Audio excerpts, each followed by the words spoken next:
seguro por eso no habían respondido, ¿va? Porque no usé el micrófono. Buenos días, hermanos, Dios les bendiga. Mi culpa, va, mi culpa. Que la gracia de nuestro Señor Jesucristo hoy pues pueda llenar nuestros corazones, pueda transformar nuestros corazones, pueda seguir guiándonos hacia esa verdad que está en Cristo Jesús y podamos ser cada día transformados a esa imagen, a esa imagen. Hermanos, qué gran Dios Salvador tenemos, ¿verdad? ¿Se ha dado cuenta usted, hermanos, ese Dios Salvador que tenemos? Y que cuando vivíamos esa pasada manera de vivir, ese montón de dioses el cual seguíamos nosotros, incluso que los creamos con nuestra mente, no nos dieron satisfacción para nada. Esas poquitas alegrías que nosotros recibimos de esa antigua manera de vivir, ¿a qué nos llevó? A decepcionarnos cada vez más de nosotros mismos y de poner nuestra confianza en otras personas o en otras cosas. Decepción tras decepción. Pero hoy tenemos un gran Dios Salvador, en el cual Él nos permite a nosotros que le sigamos. Él nos permite a nosotros, mire esto, Él nos permite a nosotros que lo conozcamos.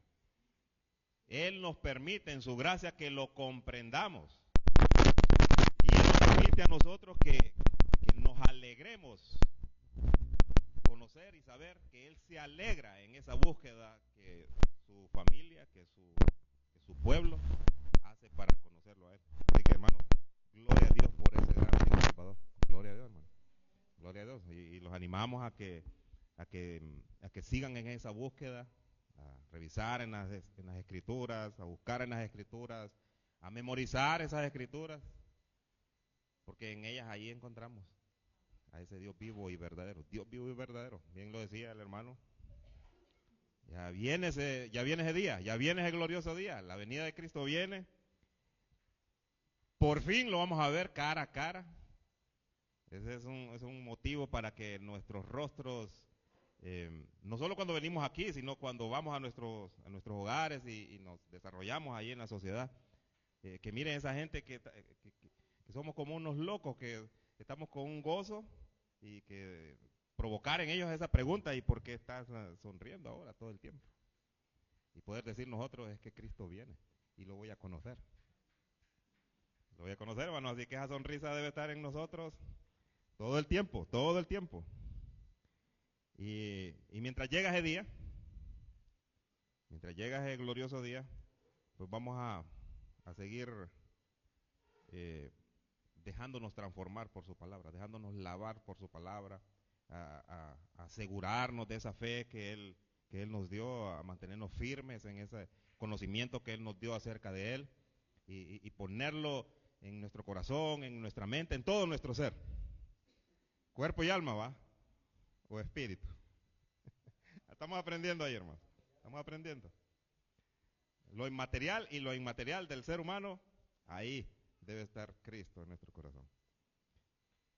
Los invito a que busquen de nuevo abran sus Biblias y vayamos a la lectura ahí en donde hemos estado, y hoy vamos a darle fin a este estudio. Vamos a ver la parte final del segundo punto, que tiene que ver con esos elementos a los cuales Pablo se refiere ahí, que tienen que ver y hace el contraste ahí donde se hace ver cómo despojarse del viejo hombre, que es lo que teníamos como viejo hombre, y cómo vestirnos del nuevo hombre. Ahí en esa segunda parte que tiene que ver con la vida en Cristo. Vimos una vida sin Cristo. Ahora vamos a ver una vida con Cristo. El jueves estuvimos ahí definiendo acerca de esa vida con Cristo, y hoy vamos a ver esos elementos que acompañan esa vida con Cristo. Pero no termina aquí. El vestirse del nuevo hombre sigue en el capítulo 5 y en el capítulo 6. Ahí Pablo ya nos da todos esos elementos que acompañan acerca de esa nueva vida en Cristo que estamos viviendo ya. Ya la estamos viviendo. Ahora hay que asegurarnos de dejarlo bien claro en todo nuestro ser, para agradar y para exaltar a Cristo, para la gloria de Dios. El capítulo 4. Vamos a leer nuevamente el versículo 17, pues esta lectura sí es la que nos ayudará a que se quede más en nuestro corazón. Dice la palabra: esto pues digo y requiero en el Señor, que ya no andéis como los otros gentiles que andan en la vanidad de su mente, teniendo el entendimiento entenebrecido, ajenos de la vida de Dios, por la ignorancia que en ellos hay, por la dureza de su corazón. Los cuales, después que perdieron toda sensibilidad, se entregaron a la lascivia para cometer con avidez toda clase de impureza. Mas vosotros no habéis aprendido así a Cristo. Si en verdad le habéis oído y habéis sido por él enseñados conforme a la verdad que está en Jesús. En cuanto a la pasada manera de vivir, despojaos del viejo hombre, que está viciado conforme a los deseos engañosos, y renovaos en el espíritu de vuestra mente, y vestíos del nuevo hombre creado según Dios en la justicia y santidad de la verdad. Por lo cual, desechando la mentira, habla verdad cada uno con su prójimo, porque somos miembros los unos de los otros. Airaos, pero no pequéis. No se ponga el sol sobre vuestro enojo, ni deis lugar al diablo.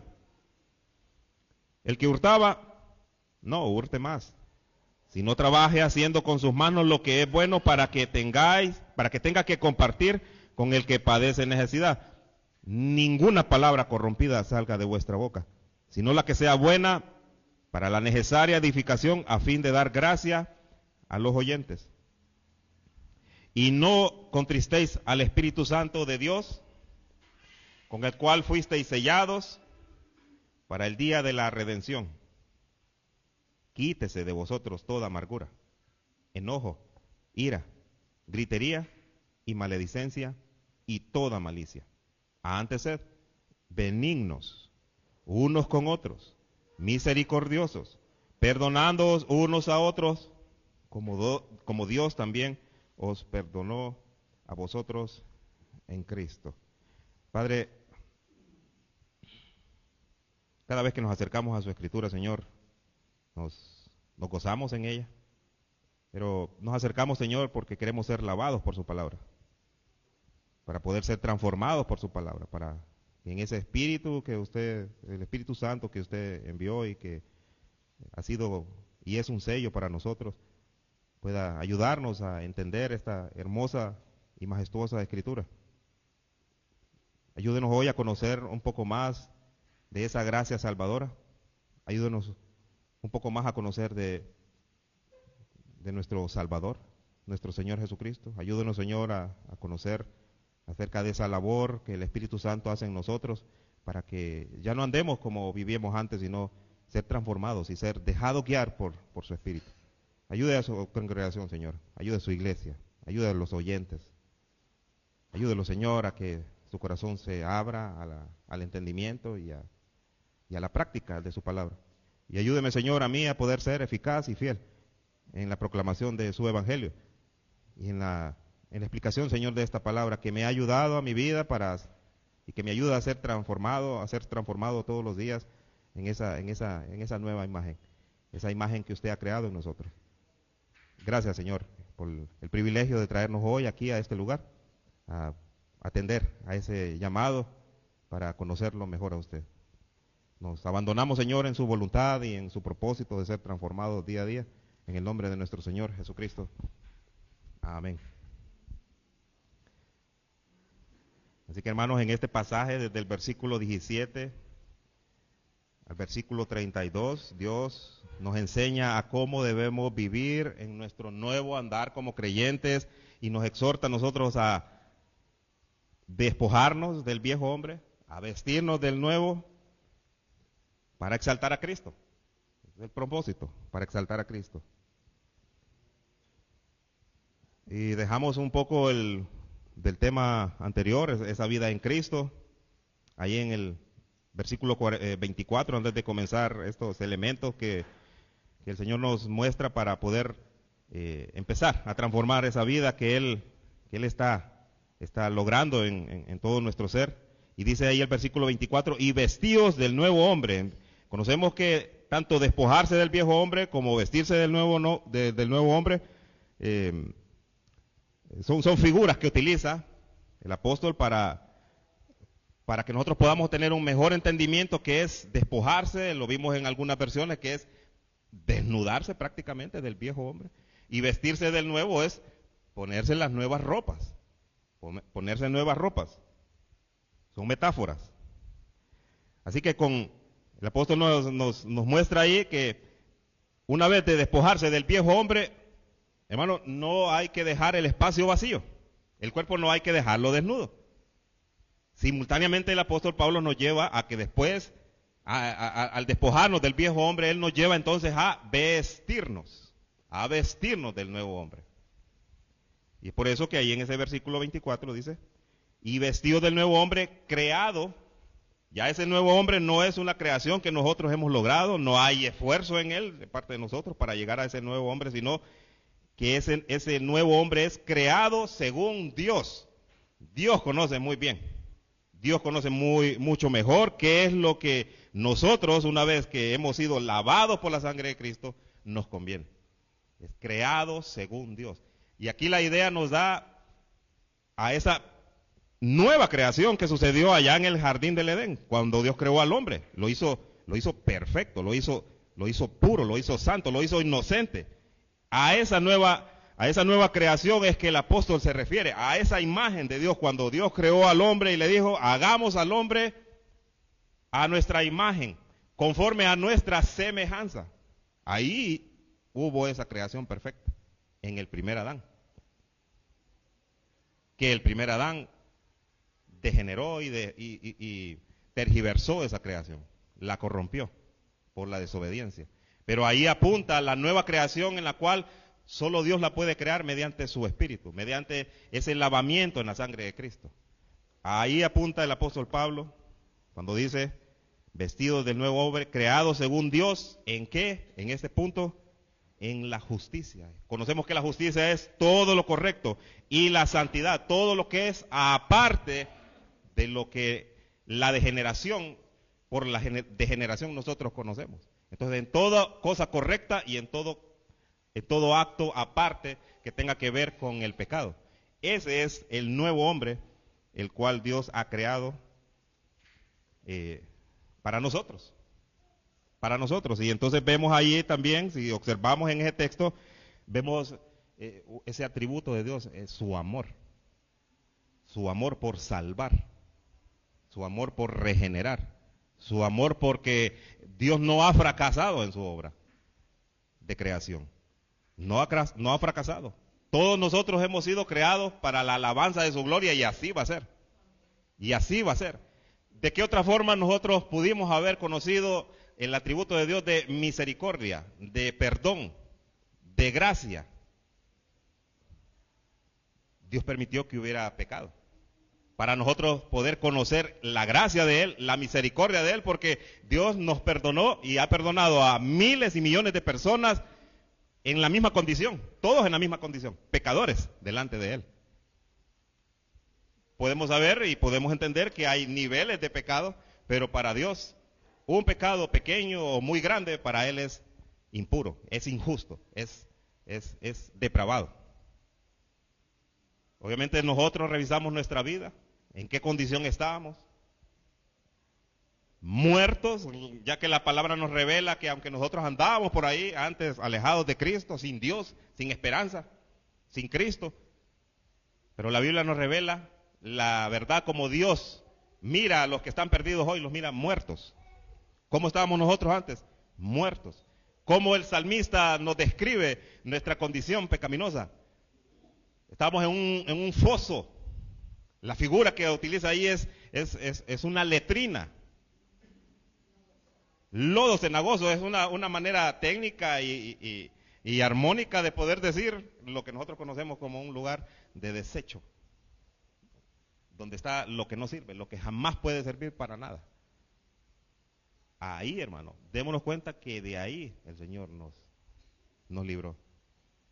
Y siendo esa antigua manera de vivir y de esa forma tan repugnante en la cual nosotros vivíamos antes, hombre, ahí está el amor de Dios. Y lo vimos ahí en 2 Corintios, capítulo 5, donde dice, no tomó en cuenta nuestros pecados, no tomó en cuenta nuestra suciedad, que vemos ahí un acto bondadoso, gracia infinita. Misericordia a más no poder. Hermanos, es. Y luego vemos esa nueva obra creadora en donde Él nos da nuevas vestiduras para vivir hoy aquí. Y luego nos dará unas nuevas vestiduras cuando estemos ya con Él delante de su presencia. Para toda la eternidad, hermano. Por eso ríese, gócese. Tiene una nueva esperanza. Solo espere un poquito, espere un poquito. Sea que venga Él en este tiempo, o sea que Él nos lleve en el día de nuestra muerte, pero gocémonos. Que nuestra última expresión, si el Señor nos permite, en tiempo que estemos acostados, dormidos o padeciendo alguna enfermedad, ya listos para morir, que nuestro pensamiento sea la última palabra. Yo estoy ensayando eso para que se escuche en mí: voy a Cristo. Voy a Cristo. Ese debe ser nuestro anhelo, ¿verdad? Nuestra esperanza. Vamos a Cristo. Vamos a Cristo. Y así que de esta manera, al decir que nos viste, que nos manda a nosotros que nos vistamos de ese nuevo hombre, creado según Dios en la justicia y santidad de la verdad, entonces entramos a esa parte para conocer esas instrucciones especiales que Él nos da para vivir esa nueva vida. No solo se reduce a lo que leímos ahí. A partir de ahí, el apóstol Pablo, conforme fue dado por medio del Espíritu Santo, conforme a lo que él vivió en la sociedad donde estuvo, durante el tiempo donde él predicó, conforme a eso, él nos está dando eso. Y hermano, no es nada distinto de lo que nosotros éramos.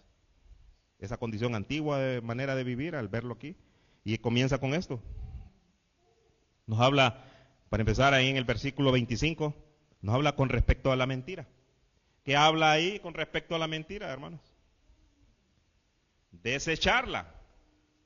Da la idea como cuando él habla despojado del viejo hombre, quitarse, desnudarse. Esa palabra desechar quiere decir ya no sirve, ya eso no debe ser de utilidad para nosotros. En Cristo ya no debe ser útil.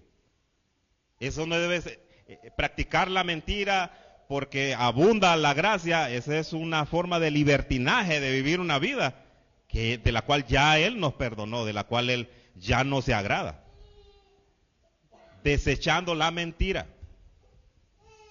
Y mire cómo lo contrasta, porque no lo deja ahí solo desechando la mentira y dejar el depósito vacío. Si nuestra antigua manera de vivir, y así es que lo presenta, digamos, a la audiencia original, cómo debe de llenar el espacio, cuál debe ser la actitud, y eso requiere ya esfuerzo.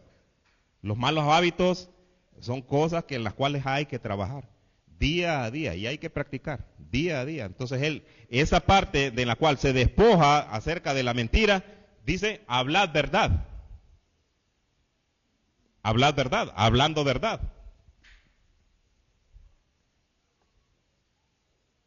Hablad verdad. No solamente es dejar de decir mentiras, sino que lo que utilizamos nosotros para hablar mentiras, tenemos que hablar verdad en ese preciso momento que estamos a punto de decir una mentira porque nos conviene. Hablar verdad. Alguien una vez me regaló una yuca. Yuca, pues. Y yo tenía en la casa, pero él me la regaló. Pues pasó el tiempo y no la comimos esa yuca. Y lo encuentro de hermano. Y me dice: hermano, ¿cómo estuvo esa yuca? ¿Te gustó? ¿Estaba blandita? Sí, hermano, le digo yo. Hey. Pero me dio una pena a mí en ese ratito, pero le digo: no, estaba riquísima. Porque me daba más pena que él supiera que no me la había comido. Sí, hermano, no, estaba deliciosa. Qué blandita. El primer hervor. Son los términos que uno ya conoce, ¿va? De lo que es una yuca buena. Pero pasó el tiempo, hermanos, y yo me sentí horrible, horrible. Y hasta me daba pena cuando lo miraba. Pero un día yo tuve el valor, porque hay que hablar verdad. Y me acerqué: hermano, le quiero pedir perdón. ¿Por qué? Me dice. Porque se acuerda que la pregunta que me dijo si estaba buena la yuca. Y yo le mentí, le digo. Le mentí. Y yo me sentí horrible. Yo quiero estar en paz con Dios y con usted. Nada se preocupe, hermano. Solamente que no le voy a volver a regalarme.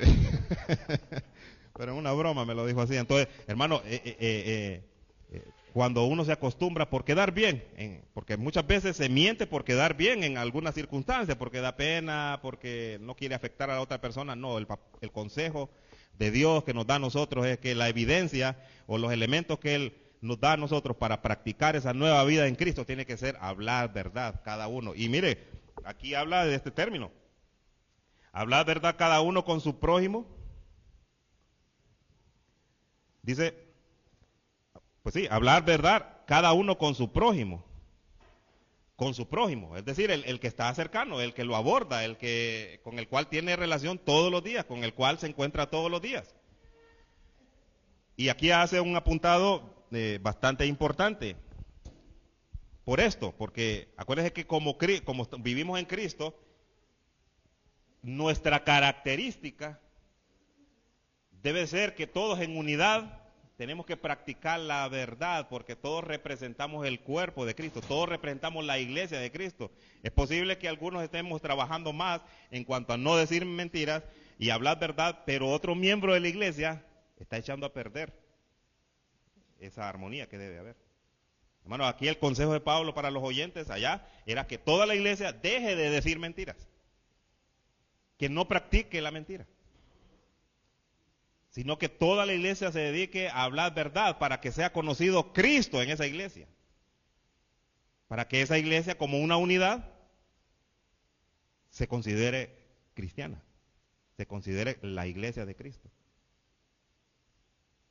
Quizás la manera de mentir puede ser descubierta por otra persona dentro de la iglesia.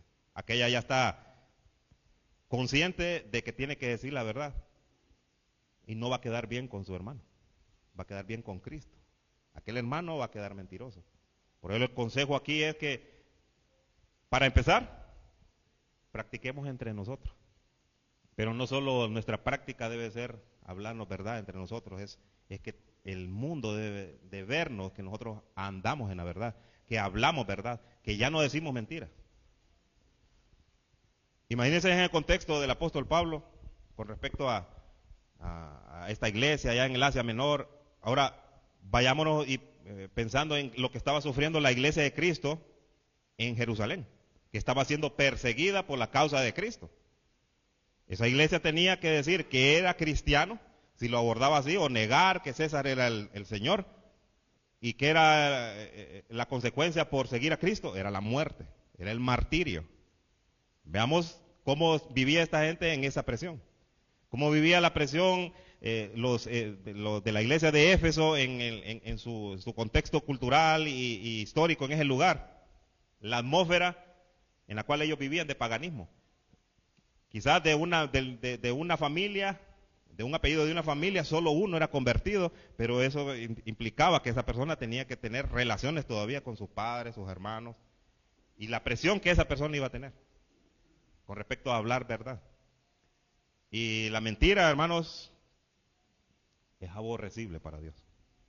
Es abominable. Si usted no había considerado la implicación que tiene la mentira con respecto a cómo Dios la abomina, cómo Dios la aborrece, hermano, hoy, tengamos presente que a partir de hoy conocemos que eso es aborrecible para Dios. Es aborrecible. Y si no, para comprobar cómo Dios la tiene como aborrecible, bueno, Éxodo 20, ¿va, hermanos caballeros? No dirás falso testimonio contra tu prójimo. Otra versión les dice, no mentirás, porque Dios la ubicó en su ley moral. Él la aborrece. Pero al que la comete, Él la quiere perdonar. Él quiere perdonar al pecador que se dedica a esa práctica. Hay en Proverbios, en el capítulo 6, se me viene a la mente 6 cosas que aborrece Dios y aún 7 abomina su alma. Se la quiero leer, hermano, porque para que ustedes miren cómo Dios toma en cuenta lo que muchas veces nosotros tomamos como liviano, decir mentiritas blancas o decir cualquier cosa que no es verdad. No, 6 cosas aborrece. Ahí en capítulo 6, versículo 16 al 19, dice, 6 cosas aborrece Jehová, y aún 7 abomina mi alma. Mire la gravedad de cómo Dios toma y en qué nivel Dios pone la mentira junto con aquella persona que es asesina. Al mismo nivel. 6 cosas aborrece a Jehová y aún 7 abomina su alma. Los ojos altivos, mire al nivel donde la pone, a los orgullosos. La lengua mentirosa, miren qué nivel está. La pone en el mismo nivel de las manos derramadoras de sangre inocente. La pone en el mismo lugar de aquel corazón que maquina pensamientos inicuos. En el mismo nivel de aquellos que corren presurosos para correr al mal. Y la vuelve a repetir.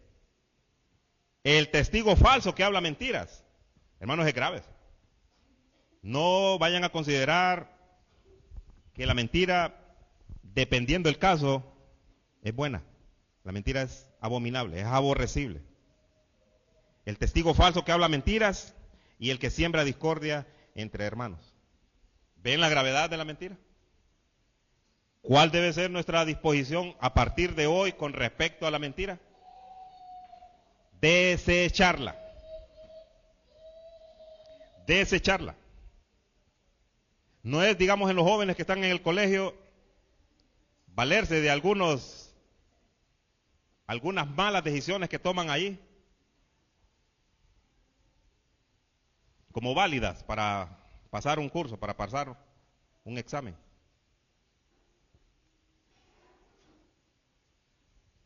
Y en la práctica común de nosotros, de poder quedar bien con otra persona, para agradarle. Quizás así viene a los pies de Cristo. No, la mentira siempre se va a descubrir. Y en el cristiano, eso deshonra a Dios. En el impío, Dios la castiga.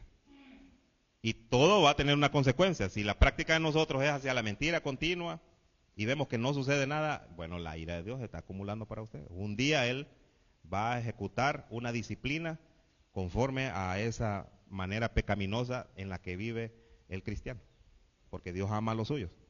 Ahora se murió y usted no recibió esa disciplina, pues tiene un serio problema. No va para el cielo, va para el infierno. No fue de Cristo, nunca.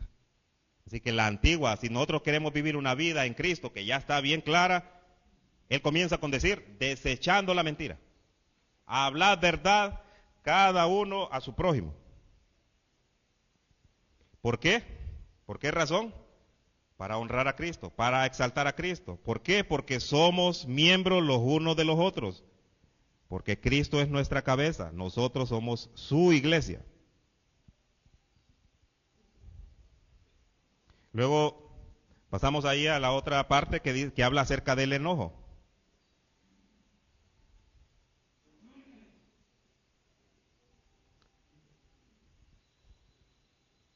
Hermano, esta no es una licencia para hacer lo que dice aquí Pablo, no se estaba refiriendo a eso. Pablo no le estaba dando una carta blanca para enojarnos, para airarnos, no. La intención de Pablo no es esa. Airaos, pero no pequéis. Vamos a estudiar bien detallado a qué se refiere. Y luego él dice, no se ponga el sol sobre nuestro enojo, airaos. Si nosotros utilizamos otras versiones, aunque esta palabra es bastante clara, en la Nueva Traducción Viviente dice, no pequen al dejar que el enojo los controle. Está hablando acerca de que hay una condición en todos, porque todos nos enojamos. Pero hay un tipo de enojo, hay un tipo de ira que viene al ver actos injustos. Puede ser a nivel de gobierno, a nivel de entre nosotros, con los padres con los hijos o los hijos hacia los padres, pero lo que el apóstol o Dios mismo nos está tratando de decir, que si nos enojamos, porque esa es la idea, no pequen. No pequen. ¿Y cómo es que pecamos nosotros por enojarnos? Ya enojarse ya es bastante malo. Incluso el Señor Jesucristo, al predicar su evangelio, Dice en Mateo, habéis oído que dice la ley, no matarás. Pero yo os digo, dice él, que cualquiera que se enoje contra su prójimo, o cualquiera que se enoje contra su hermano, es culpable de asesinato. Obviamente el Señor Jesucristo está hablando de que hay un enojo en el cual lleva a la persona a descontrolarse y a maquinar y a hacer actos en los cuales quiere dañar a alguien más por causa del enojo. Hacia ahí es donde va dirigido este mandato. Airaos, pero no pequéis.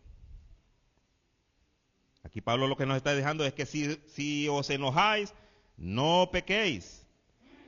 Y hay un ejemplo de una ira justa. Obviamente ese es el ejemplo que tenemos que seguir nosotros, el ejemplo de nuestro Señor Jesucristo. Vamos allá a Marcos capítulo 3, versículo 7.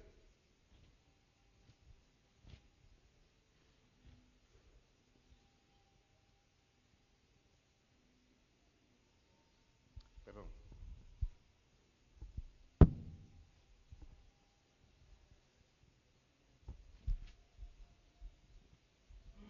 En el capítulo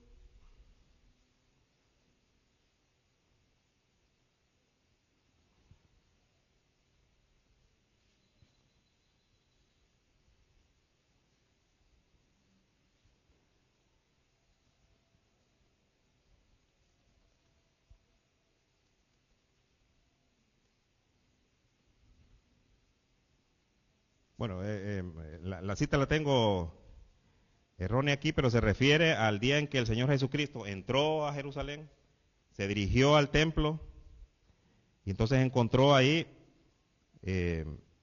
aquel desorden, aquel lugar que se había convertido ya en una cueva de ladrones, y entonces él, tanto ahí en Marcos como lo describe y en Juan, él hizo una limpieza y él se airó, él se enojó. Pero lo que estaba sucediendo allí era de un aspecto de la injusticia que se estaba dando ahí, y su ira era 11:15. Vámonos ahí.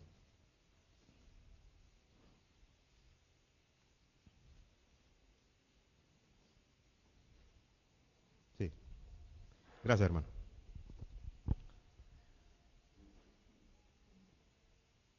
Vinieron pues a Jerusalén, y entrando en Jerusalén, y entrando Jesús en el templo, comenzó a echar fuera a los que vendían y compraban en el templo, y volcó las mesas de los cambistas y las sillas de los que vendían palomas. Obviamente la reacción ahí, hermano, Jesús no estaba riendo cuando hizo eso. No estaba riendo. Él demostró una ira, y eso es lo que conocemos como una ira santa. Una ira en cuanto a esa justicia que él estaba dando ahí. Un comentarista dice, el cristiano debe estar seguro de que su enojo, y ponga mucha atención, hermanos, en esto, el cristiano debe estar seguro de que su enojo es el de una indignación justa y no meramente una expresión de provocación personal o del orgullo herido. No vamos a negar que no nos hemos enojado ni que nos vamos a seguir enojando, pero a partir de esa nueva vida en Cristo, el Señor nos está indicando aquí es que cuando nos enojemos, nos está diciendo en estas palabras, pongamos freno a ese enojo. No llevemos a esa mente a pensar en desquitarnos y en vengarnos. No, no es ahí. El Señor nos dice que tenemos que poner un freno. Si lo hacemos de otra forma, si en nuestros pensamientos hay, si la respuesta a ese enojo, cuando nos encontramos con esa persona y le hacemos desprecios o le respondemos de una forma brusca o de una forma en que ya va la intención, hermanos, entonces eso es pecaminoso. A los ojos de Dios eso ya es pecado. Y si usted piensa en su mente que hizo lo que se merecía tal persona o tal hermano o tal, no importa, un familiar, eso es pecaminoso. Y si usted se queda sin arrepentirse de esa actitud, bueno, eso se le va a acumular y el Señor lo va a disciplinar, si es usted hermano. Si no es cristiano, si no ha sido lavado por la sangre de Cristo, ese solo pecado lo va a llevar al infierno. Ese solo pecado lo va a llevar al infierno.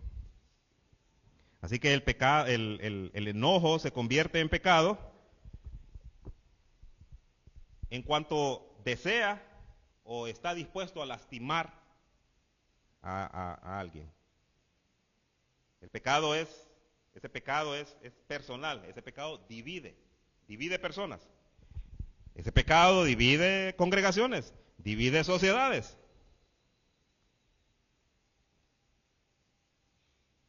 Cuando ese pecado está en nosotros como la familia de Cristo y lo ejecutamos de esa forma en la cual queremos venganza, eso nos divide como iglesia. Y hemos visto cómo se han dividido congregaciones y hermano, no hace falta ponerle otra objeción o otra razón. Sucedió por un enojo de entre dos personas que hicieron que cada uno adquiriera un grupo para dividir la iglesia, el cuerpo de Cristo. Ese es un pecado. Ese es un pecado. Ahora aquí está este término, porque esa ira justa incluso también tiene peligros. Pablo aconseja ahí.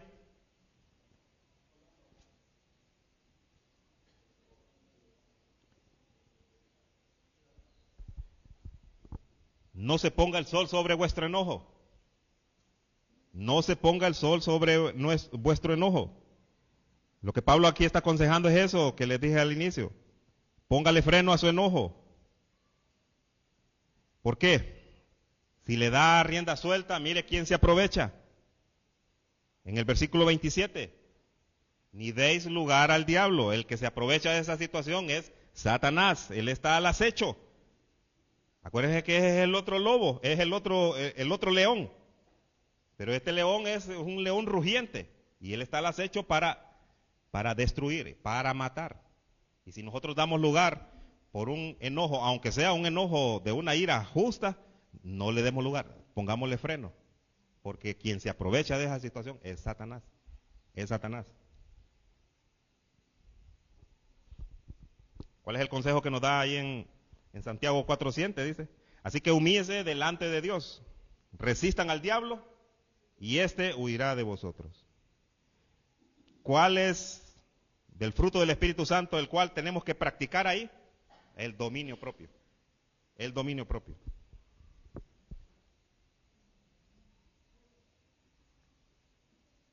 Luego pasamos al versículo 28.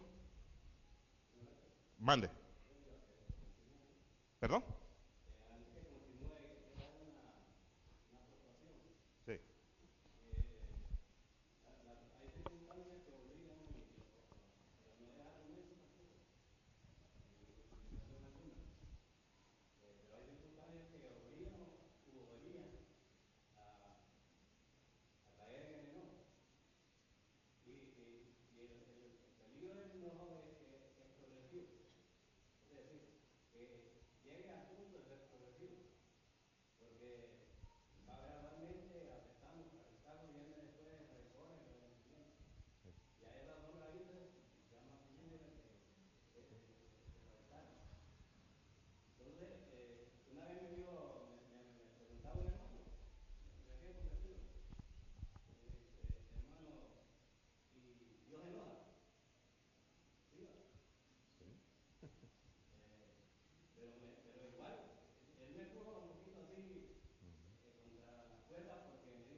ven, sí, tiene razón. Entonces, por eso es el consejo de Pablo.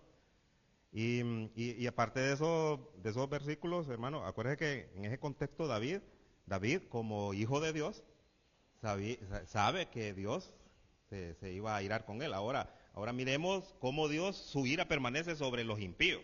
Y está ahí en el capítulo 5 del Salmo, en el capítulo 5 del Salmo, versículo 5. Mire, aquí ya está hablando de los impíos, para que miren ustedes que Dios es un Dios de ira, y que su ira, no hay tales eso de que Dios ama al pecador y odia al pecado. Esa es una frase de Gandhi, es un filósofo hindú. La verdadera referencia que nosotros nos debemos ir es hacia la Escritura. Dice en el Salmo 5:5, los insensatos no estarán delante de tus ojos.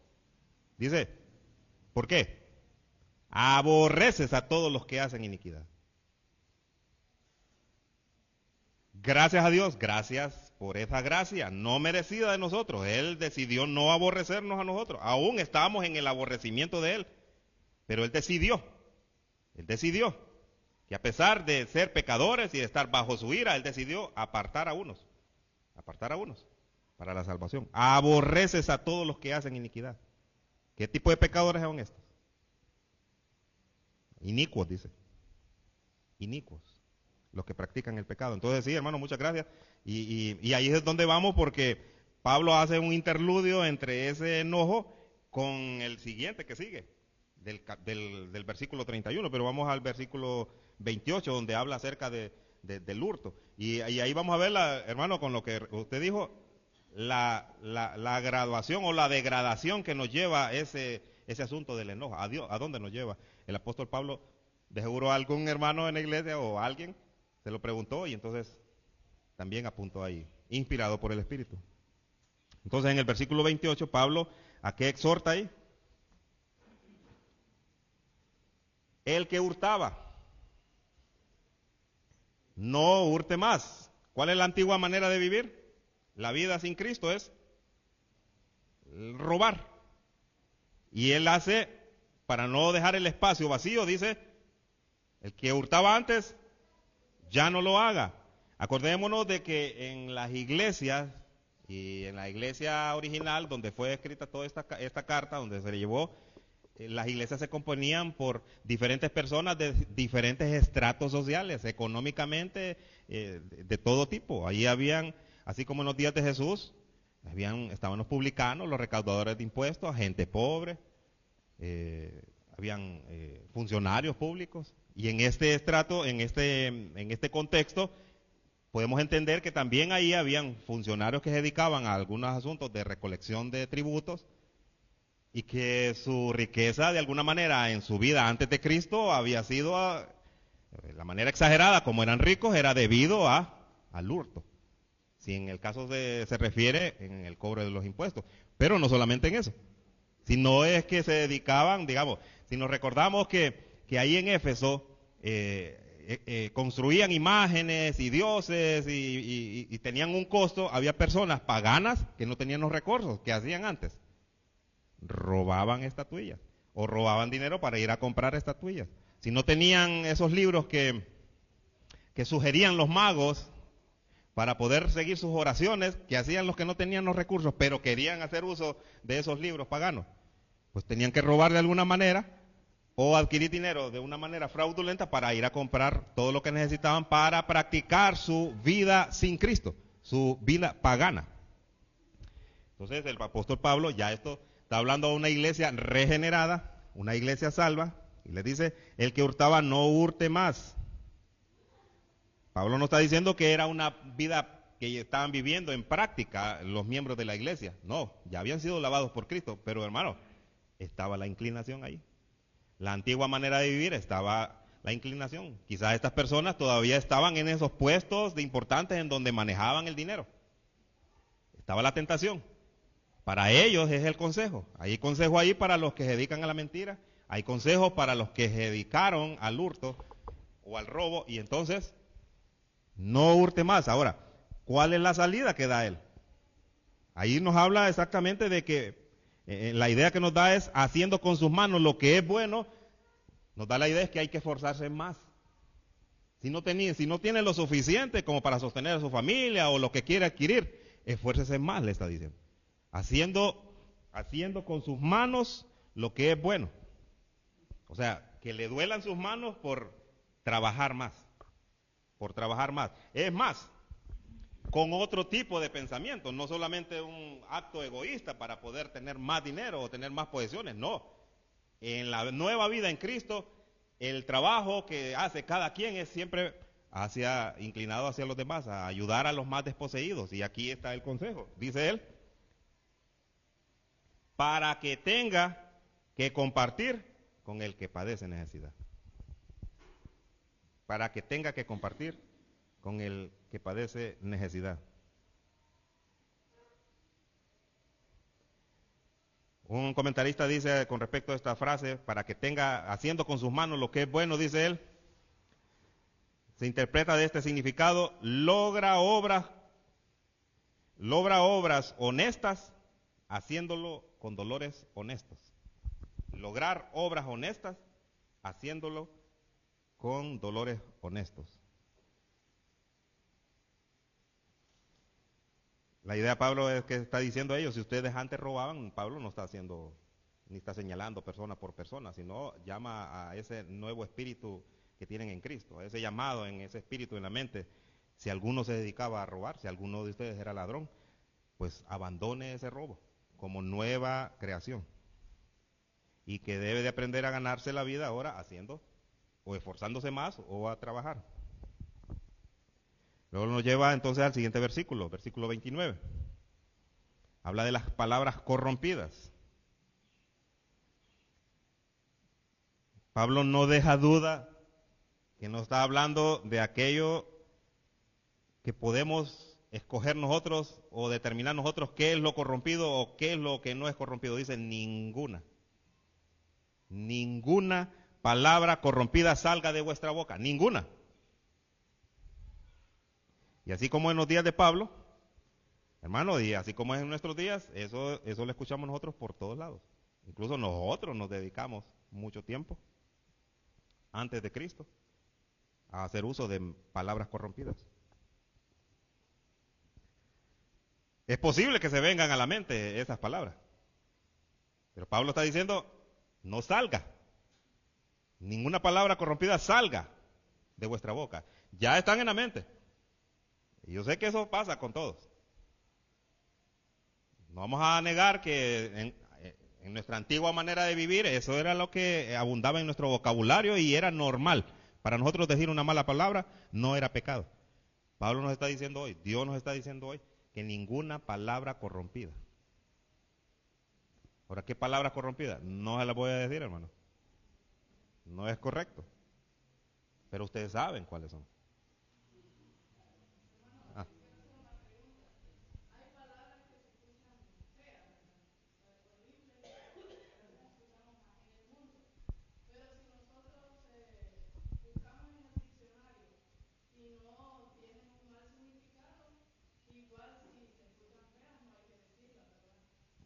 Sí, es buena la pregunta, hermano, muchas gracias, es cierto. Es que todas las palabras tienen un significado en el diccionario. Todas, comenzando con cualquier letra. Hasta ahí llego yo. Todas tienen un significado. Pero acuérdense que si nos vamos al diccionario Larousse o el RAE, bueno, son un diccionario que es de habla hispana, ¿va? Bueno, en Honduras se habla español. Entonces, algunas palabras que aparecen ahí posiblemente para nosotros sean suaves, pero si usted va a España, o usted se va allá por Colombia o a otro lugar, en México, digamos, hermano, usted escóndase porque le van a echar a los capos al mencionar una palabra, al decirle a otra persona, como nosotros de repente le decimos a alguien comúnmente, pero sabemos que es corrompida, sabemos que es deshonesta. ¿Mande? Sí, o sea, acuérdese que todo Pablo nos lleva aquí a lo que hay en la mente. O sea, ¿con qué intención decimos las cosas a una persona? ¿Con qué intención? Cuando componemos una palabra o una frase, una con otra, eso es, por definición, palabra por palabra, está en el diccionario y se refiere a una persona o se refiere a un acto. Pero al unirla, esa es una palabra ofensiva para otra persona cuando se la decimos.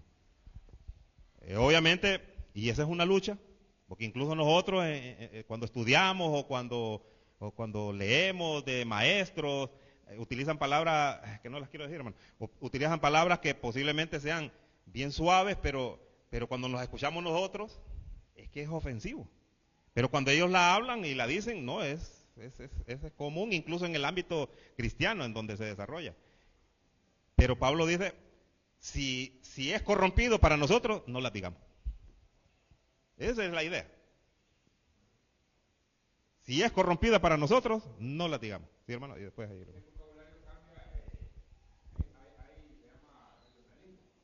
Sí.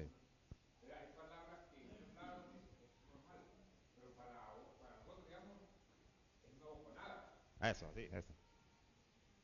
Sí, sí, sí, sí. Bueno, sí, ajá, y hermano Leandro, y ahí yo le voy a bajar a un ejemplo ahí, pero sin malas palabras.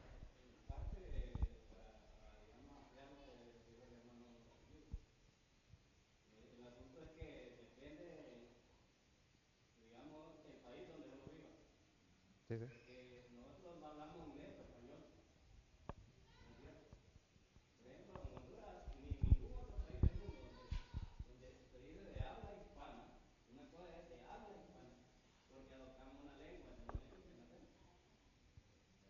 Sí, sí.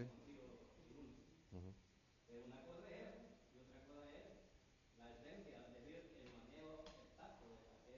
Sí,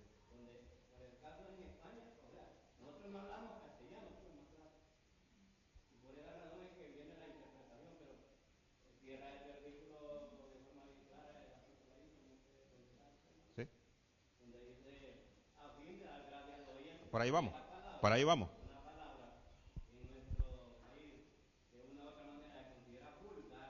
Sí.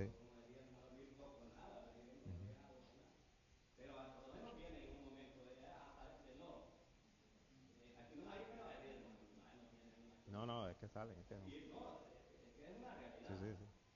Ahora, sí, Dios sabe.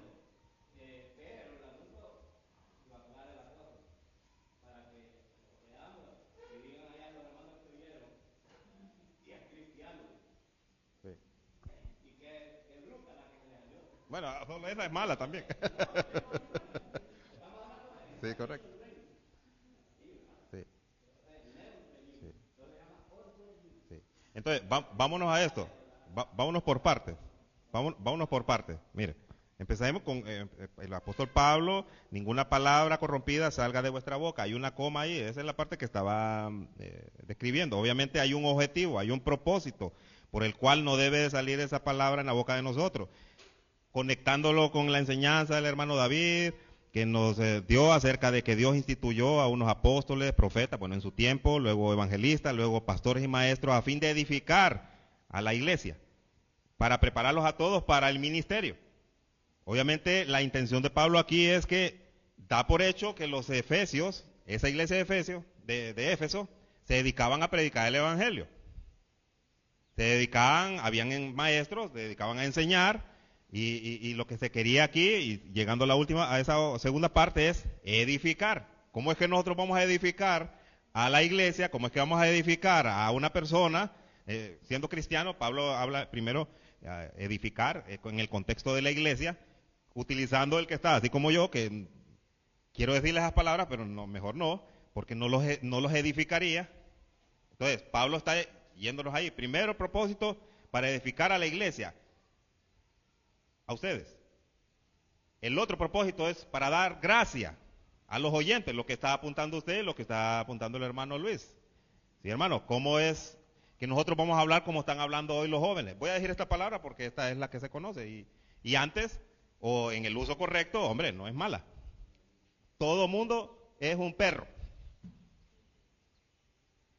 Los jóvenes como de, vos perro aquí, vos perro allá. Ya no se saben el nombre de las personas. Esa es una palabra corrompida en el uso incorrecto. ¿Qué es un perro? Si es un animalito creado por Dios. Pero solo ellos son los perros.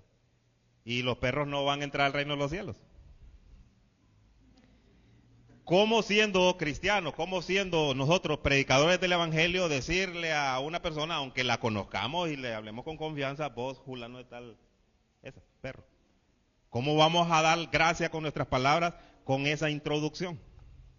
No, no, no. El Señor nos dice hoy, ninguna palabra corrompida. Si ya eso es corrompido, si nosotros entendemos que esa palabra ya no se debe usar, aunque otros la usen, aunque dentro de la iglesia le escuchemos a algunos hermanos que la usan, pero para nosotros ya es ofensiva, no, ninguna palabra corrompida salga de vuestra boca. Nosotros estamos aquí aprendiendo para exaltar a Cristo y no exaltamos a Cristo utilizando malas palabras. Un poco nada, como dice el hermano. No, porque nuestro pensamiento es no ofender a Cristo. Nuestro pensamiento es no ofender a Dios. Nuestro pensamiento es, hoy yo soy una nueva criatura. Nuestro pensamiento debe ser, hoy yo soy alguien diferente. Ya las personas deben de ver que ya no hablo igual como hablaba antes, incluso se les va a hacer extraño. Una palabra corrompida puede ser también que usted le mencione a las personas que usted conoce su apodo. No es correcto. Toda persona tiene un nombre en el cual sus papás, a saber cuánto tiempo estuvieron pensando para ponerle un bonito nombre a su criaturita. Para que luego los mismos padres culpables le mencionen un apodo. Y luego tergiversado en la mente corrompida de nosotros, le agreguemos otras 2 letras más y hagamos aquello que no representa a la persona que recibió con dignidad un nombre. Hermano, de nosotros debe ser, y hoy, practicar en que si alguien se llama Pedro, dígale Pedro. Si alguien se llama Héctor, dígale Héctor. Si alguien se llama Horacio, me pueden decir Lachito. O sea, no me pongan apodo. Si alguien se llama Rolando, díganle Rolando. Ramón, díganle Moncho. No, díganle Ramón. Pero hay apodos. Sí, sí. No, no, obviamente. Sí. No diga, hermana. no sabía yo cómo le decía. Ah, ok. Entonces tenemos claro que los apodos que son ofensivos en una persona de nosotros, ya eso debe ser una palabra corrompida. Para nosotros debe ser una palabra corrompida. No dignifica a la persona a la cual se lo decimos, porque aquella persona es hijo de Dios, porque es un cristiano, porque representa a Cristo, y como nosotros lo amamos, le vamos a decir el nombre. Amén. Sí. No, ahí está claro, pero hoy ya aprendimos que ya no más. Y miren a dónde nos lleva esto. Miren a dónde nos lleva todo ese uso de la mentira, de airarse, de darle lugar al diablo, del que hurtaba no hurte más, de las palabras corrompidas que salen. Miren a dónde nos llevan, miren a dónde nos llevan. Pongan atención en esto. Acordémonos cuando en el capítulo 1, en la obra de cada quien, el Padre, el Hijo, el Espíritu Santo, la obra de cada quien en la regeneración, la obra del Padre nos escogió, el Hijo nos salvó y el Espíritu Santo nos selló. Bueno, aquí aparece el Espíritu Santo. ¿A quién entristecemos? Ahora, aquí, como Pablo dice, y voy a usar eso, si es que el Espíritu Santo mora en ustedes, no contristéis. No contristéis al Espíritu. Versículo 30. Y no contristéis al Espíritu Santo de Dios con todas estas acciones, hermano. Malas acciones. El apóstol Pablo nos da el consejo, le dio el consejo a los jefes, cómo hay que llenar ese espacio de dejar esas prácticas antiguas. Y dice aquí, para que tengamos siempre en mente, de que hay una persona de la Trinidad que mora en nosotros, la cual se entristece por nuestra conducta, por nuestra manera de hablar, por la manera en cómo nos conducimos. El Espíritu Santo. No entristezcáis, no lo aflijan. No lo aflijan. No contristéis al Espíritu Santo.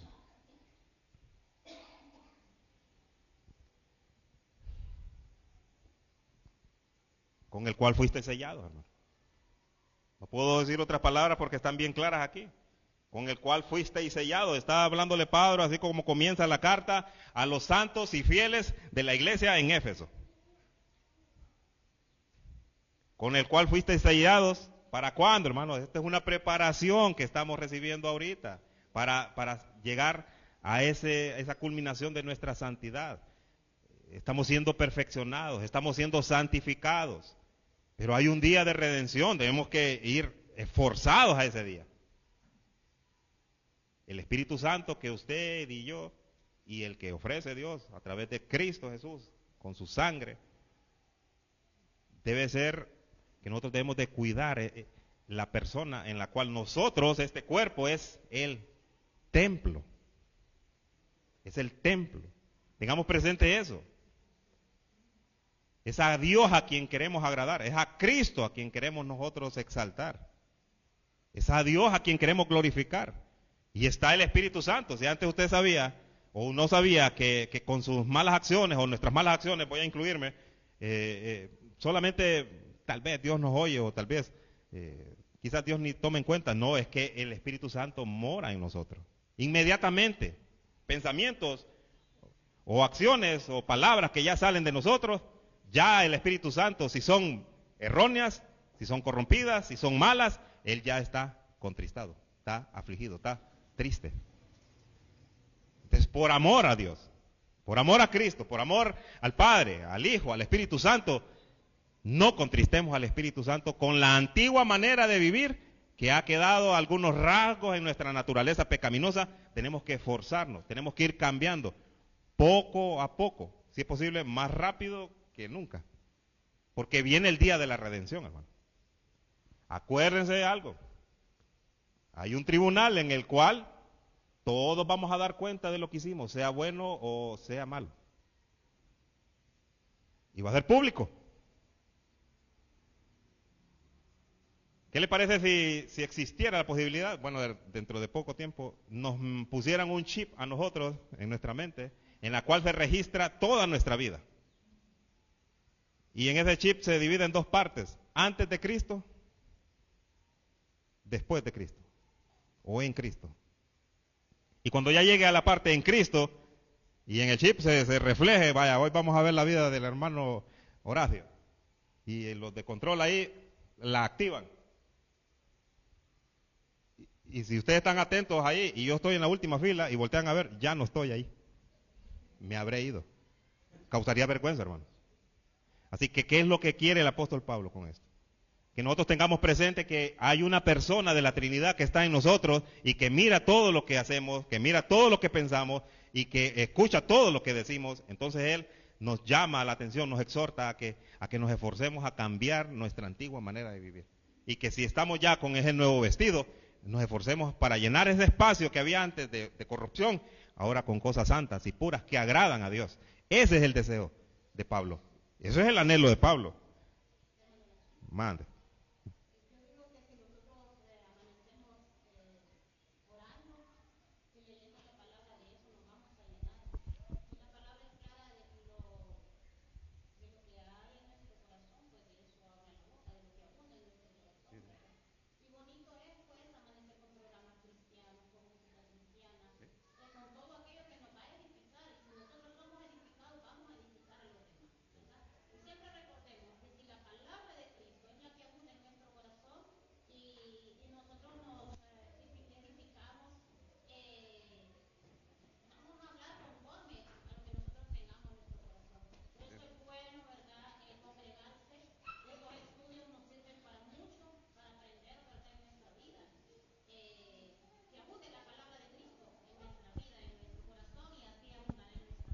Ahí está el buen consejo, todo hay que llenarlo con la escritura, con todo lo que es espiritual. En cuanto a escuchar mensajes, bueno, hay que tener un espíritu que pueda discernir qué es lo que estamos escuchando también, porque no todo lo cristiano que aparece cristiano ahí es correcto.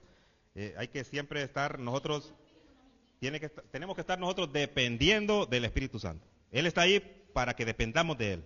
Para que no tratar de usarlo como cuando se nos olvida algo, no, es todo el tiempo, todo el tiempo. Debemos de vivir en dependencia al Espíritu Santo. Dios por eso nos selló, Dios por eso nos dio su Espíritu, para que dependamos en todo aspecto de nuestra vida.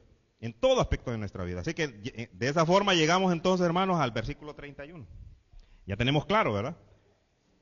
Que el llenar de su palabra, en oración, en cánticos, hay que practicar. No solamente de llenarnos de información, aquí no venimos a llenarnos de información, aquí venimos a ser edificados. ¿Para qué? De aquí vamos a estar expuestos durante toda la semana al mundo. Si acaso algunos vienen el martes, acaso algunos vienen el jueves y hasta que llegue el domingo, la exposición va a ser al mundo. Es la práctica. Tenemos que practicar, tenemos que practicar. Tenemos que ser los raros de la sociedad. Tenemos que ser los raros. Entonces llegamos al versículo 31, dice, quítese de vosotros, y ahí es donde viene lo que el hermano Leandro apuntaba. Pablo vuelve a retomar aquella condición del enojo y la lleva a este punto. Para contrastar qué es lo que tenemos que hacer con respecto al enojo y a lo que nos conduce el enojo. Dice, quítese de vosotros toda amargura. Miren lo que quedó después de enojarse y no controlarlo, no poner un freno al enojo. Miren lo que quedó, el rasgo que quedó ahí. Amargura. Quedó amargura. Quizás el enojo se le fue, pero tiene la mecha cortita. Al momento menos indicado, paz. Y sale lo que introdujo en su corazón, amargura. Amargura. Luego, mire, esto va degradándose y degradándose. Son niveles aquí, hermano. No es que la amargura es aparte y que otra persona, aquí vuelve a mencionar enojo, porque está propenso a enojarse. Mire que después del enojo, ¿qué produce? Ira. Y estos son grados. Son grados. No es que una persona solamente vive en amargura. No, esta persona vive en amargura, está propensa a enojarse a cada momento. Luego del enojo produce ira, es ese deseo de vengarse. La ira ya es un deseo de vengarse, pero todavía en su mente, ¿va? Todavía en su mente, buscando cómo desquitarse. Y luego, mire, después de la ira, cuando una persona ya no se controla y ya tiene esa ira en contra de alguien, mire, comienza a expresarlo. Maledicencia, comienza a expresar maldiciones, blasfemia, ya es algo que sale de su boca porque ya lo dejó que hiciera nido en su mente.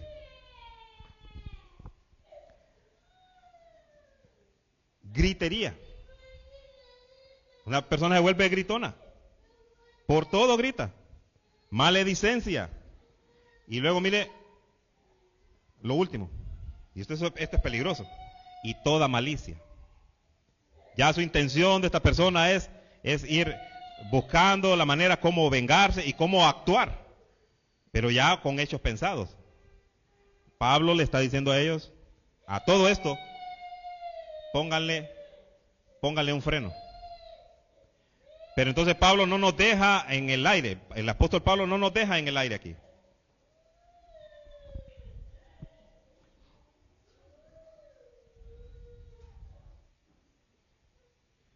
¿Cómo contrarrestamos eso? ¿Cómo hacemos mediante la dirección del Espíritu Santo? Bueno, aquí está en el versículo 32. Hermano, es bueno revisar todo esto, porque esto es una indicación clara. Mira, esto no está en otro idioma, ni tiene palabras como rebuscadas. Pablo utilizó las palabras que nosotros usamos a diario. ¿Cómo nosotros debemos de dejar esa amargura, el enojo, lo que provoca la gritería, la ira, la maledicencia y toda malicia? ¿Qué es lo que a qué nos lleva a él? A que andemos en el Espíritu, a que utilicemos el fruto del Espíritu. Dice, antes de que sucedan estas cosas, sed benignos. Sed benignos. ¿Qué ejemplo nos está llevando a Pablo a que nosotros seamos benignos? ¿A qué persona nosotros debemos de entonces parecernos? Cuando dice sed benignos unos con otros, misericordiosos y perdonando unos a otros, como Dios os perdonó a vosotros en Cristo. Nos está diciendo, miremos a Cristo, miremos la persona de Cristo, cómo Él se comportó en el tiempo de Cristo. Miremos toda su vida, agarremos cualquiera de los evangelios y revisemos la vida de Cristo. Solo revisemos la vida de Cristo. Una lectura rápida, usted va a ver cómo fue la vida de Cristo. Él fue benigno, Él hizo bien a todos, no hizo mal. Él tuvo misericordia, dice que Él andaba por las aldeas y Él tenía misericordia y vio a todos con misericordia porque miraba que estaban como ovejas sin pastor. ¿Y cuál fue esa culminación de esa perfecta de Cristo Jesús en la vida de todos nosotros? Perdonado. Él tenía una actitud de perdón. Él perdonó todos nuestros pecados. Todos, hermanos. Entonces el apóstol Pablo, Dios mismo nos enseña a nosotros que antes de que, cuando nosotros nos enojamos, pongamos freno ahí. Y antes de que suceda eso, hermanos, seamos benignos con la persona que nos ha ofendido. Seamos benignos con ella. Seamos misericordiosos con ella. Pensemos, si es un impío, pensemos que él necesita que Cristo lo cambie. Hagámosle una obra en la cual él se le baje a él también ese enojo. Y perdonémoslo. Pero que lo escuche, que lo sepa. Pero en el contexto de la iglesia, hermano, eso mismo tenemos que practicar entre nosotros. Si hay alguna riña, hay alguna discusión, porque cuando escuchamos un mensaje como esto, viene la prueba, hermano. Tenemos que practicar eso. Todos nosotros tenemos un carácter diferente, así que unos nos enojamos más fácil que otros. Pero en eso, en esta enseñanza aquí, el Señor nos dice, pongan freno a eso. Y en vez de que desarrollen la amargura, la ira, el enojo, la gritería, lleguen a la maledicencia y luego lleguen a pensar mal contra su hermano, mejor sea benigno con él, sea misericordioso. Perdónelo. Perdónelo.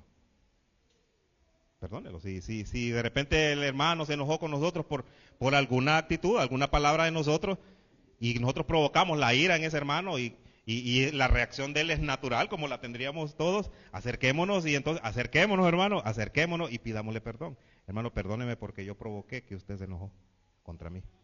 Somos culpables todos. Somos culpables. Y eso va a provocar en aquella persona a pedirle perdón. Si está en Cristo, le va a pedir perdón. No, sí, hermano, tiene razón. Y si es difícil practicarlo aquí en la iglesia, bueno, en el hogar, las parejas. ¿Qué pareja no se enoja aquí con su pareja? ¿Qué padre no se enoja con sus hijos? ¿Qué hijo no se enoja con sus padres? Ahí practiquemos. Si somos los causantes por alguna mala expresión, una mala mirada, algo que se dijo con grosería, vayamos porque nosotros, la pareja, nosotros vemos la reacción, cómo está alegre y cuando está enojada. Entonces, nosotros, si ya vemos que con una expresión de nosotros, una palabra, ya cambió su semblante, sabemos que le hemos afectado. Y que si ella, la pareja, nos responde, quien provocó primero fuimos nosotros. Entonces el apóstol Pablo nos dice, perdónense, perdonándoos unos a otros. Este es el consejo de Dios. Esto no lo estoy hablando yo, hermano. Ese es el consejo de Dios para su iglesia, porque la iglesia, Dios la cuida, la ama, y Él quiere que la iglesia sea igual a Cristo. Y va a ser igual a Cristo. Va a llegar a esa estatura. Pero mientras llega Cristo, o mientras nos vamos nosotros, tenemos que ir practicando, Esa es la vida en Cristo. Estos son los elementos que nos llevan a nosotros a comenzar en lo que es normal en nuestro diario vivir y en nuestro comportamiento de todos los días. Dejar algunas cosas, pero llenarlas con las que Dios quiere. Llenar ese depósito con lo que Dios quiere. Si se pone de pie, hermanos, y aquí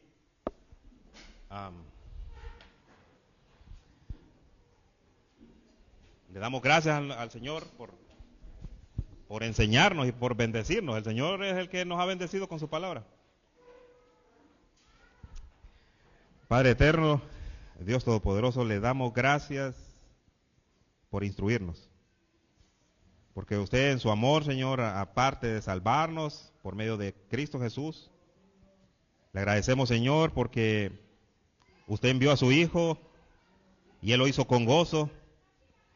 Él expuso ese sacrificio en público.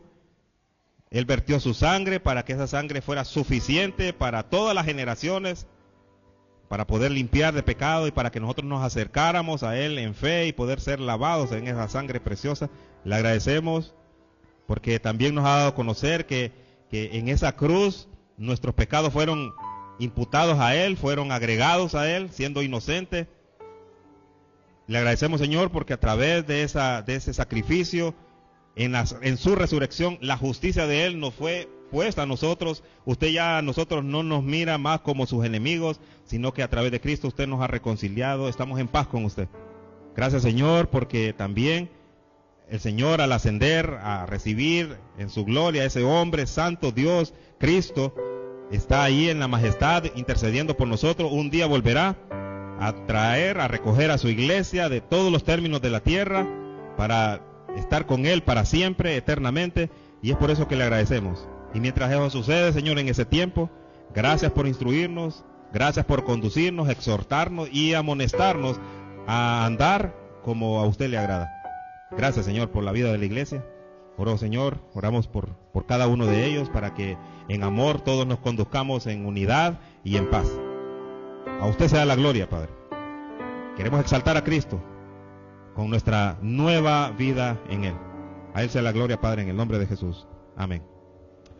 Bueno, la gracia del Señor esté con ustedes, hermanos.